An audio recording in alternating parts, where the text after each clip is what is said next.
حج اور خدا کا گھر۔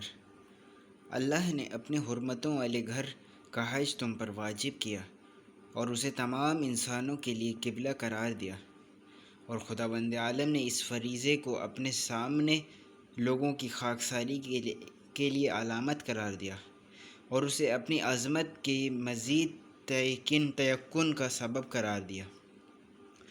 خداوند متعال نے کعبہ کو اسلام کا علم اور پناہ گزینوں کے لیے حرم قرار دیا، اور اس کا حق سب پر فرض اور اس کا حج سب پر واجب کیا، اور اس کی زیارت تم سب پر لازم قرار دیا۔ لہٰذا اس نے فرمایا، اور اللہ کے لیے لوگوں پر گھر کعبہ کا حج واجب ہے، اور جو مستطیع ہوں، اور جس نے کفر اختیار کیا تو اللہ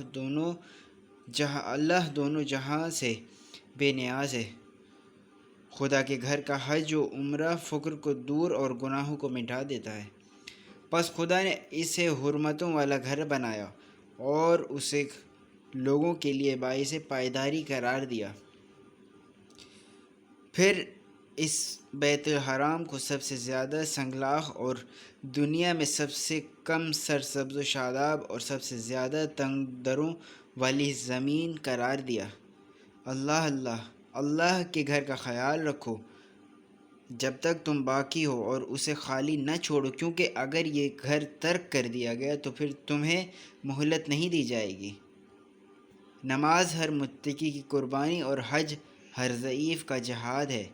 اللہ نے حج کو دین کی تقویت کے لیے واجب کیا۔ بیت اللہ کی زیارت جہنم کے عذاب سے بچا لیتی ہے۔